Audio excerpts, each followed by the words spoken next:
जय हिंद दोस्तों, आपका स्वागत है ऑनलाइन फ्री क्लास में। आज हम बात करने वाले हैं प्रकाश के परावर्तन के बारे में। तो प्रकाश के परावर्तन क्या है, तो उससे पहले हम देखेंगे कि प्रकाश क्या है। तो प्रकाश एक प्रकार का विद्युत चुंबकीय तरंग है जिसके माध्यम से आँख वाली प्राणी किसी भी वस्तु को आसानी से देख पाती है। प्रकाश क्या है? एक प्रकार का विद्युत चुंबकीय तरंग है जिसके माध्यम से आँख वाली प्राणी किसी भी वस्तु को आसानी से देख पाती है, यही प्रकाश है।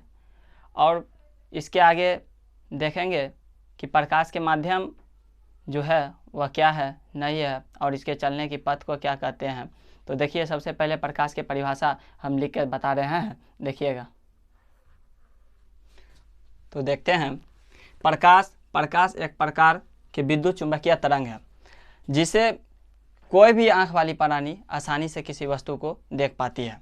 आप बात करने वाले प्रकाश के स्रोत। तो प्रकाश के मुख्यतः दो स्रोत होते हैं, एक प्राकृतिक स्रोत, दूसरा मानव निर्मित स्रोत। प्राकृतिक स्रोत में जैसे सूर्य,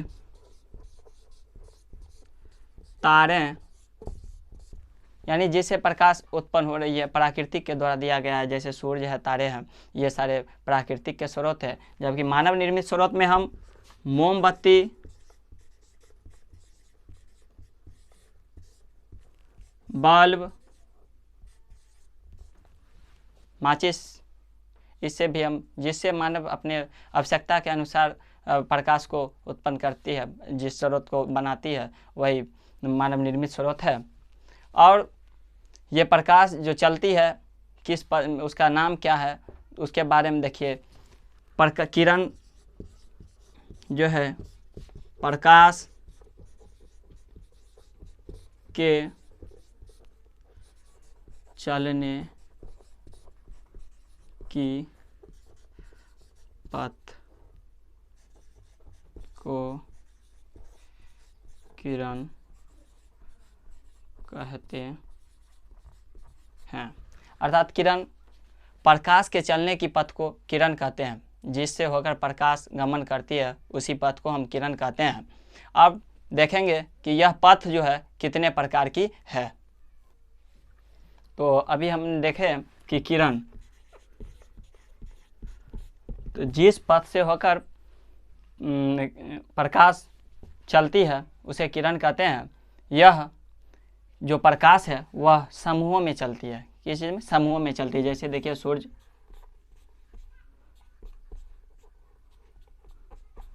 इनसे जो प्रकाश चलती है वह कई किरणों में चलती है या समूहों में चलती है। बहुत सारे प्रकाश समूहों में चल रही है, तो समूह में चल रही है तो इसे कहते हैं किरण पुंज। किरण पुंज, किरणों के समूहों को किरण पुंज कहते हैं। किरणों के समूहों को किरण पुंज कहते हैं। किरणों के समूह, किरणों के समूह ही किरण पुंज कहलाती है। यह मुख्यतः तीन तरह के होते हैं, तीन तरह के। प्रकाश के चलने की पथ को किरण कहते हैं और किरणों के समूह को किरण पुंज कहते हैं। आप देखते हैं किरण पुंजों के प्रकार के बारे में। किरण पुंज तीन तरह के हैं। पहला अभिसारी किरण पुंज, दूसरा अपसारी किरण पुंज, तीसरा समानांतर किरण पुंज।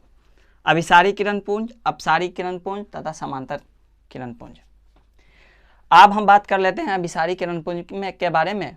तो किसी बिंदु बीम से चलने वाली प्रकाश की किरण जो एक बिंदु पर आके मिलेगी उसी को हम अभिसारी किरण पुंज कहते हैं। मान लिया जाए किसी स्रोत से, किसी भी बिंदुवित स्रोत से एक बिंदु पर आके मिल रही है, जो प्रकाश है वो एक बिंदु पर आकर मिल रही है, एक बिंदु पर आकर मिलेगी, उसे अभिसारी किरण पुंज कहेंगे। अभिसारी किरण पुंज। दूसरा अपसारी किरण पुंज, जो वैसे किरण पुंज जो किसी बिंदु से बाहर की ओर निकलती है, उसे अपसारी किरण पुंज कहते हैं। जो कि तीसरा है समांतर किरण पुंज।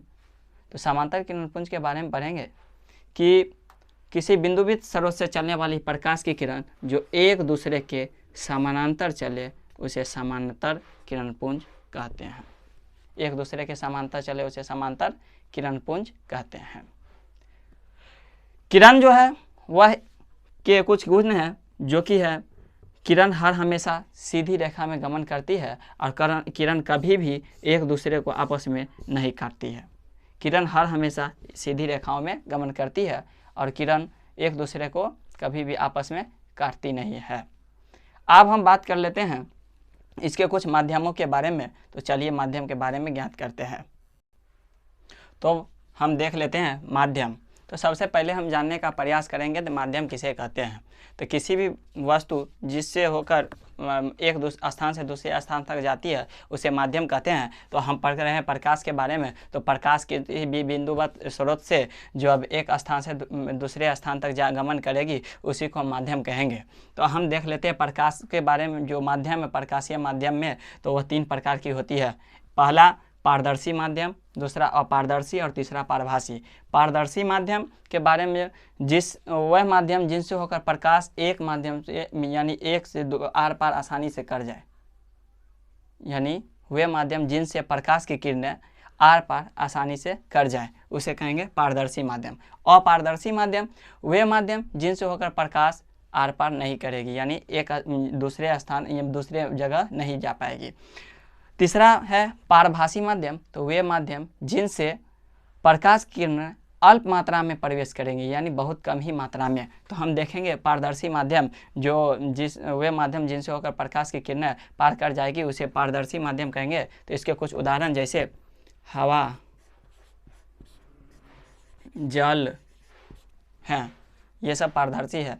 अपारदर्शी जैसे ईंट,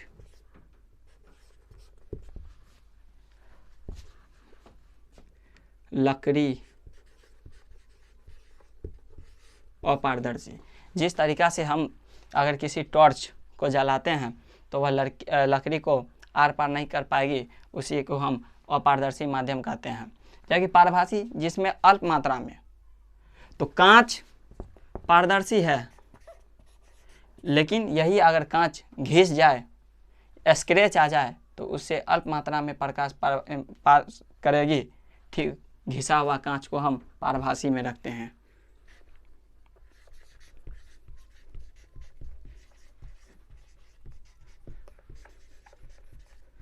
कांच को पारभासी माध्यम में रखते हैं। तो ये रहा माध्यम जो कि 3 तरह का है, पारदर्शी, पारभासी, अपारदर्शी। ठीक है। अब यही पारदर्शी माध्यम जो है इसे भी 2 माध्यमों में विभक्त किया गया है। 2 माध्यमों में विभक्त कर दिया गया है पारदर्शी को। यह 2 माध्यम सघन और विरल।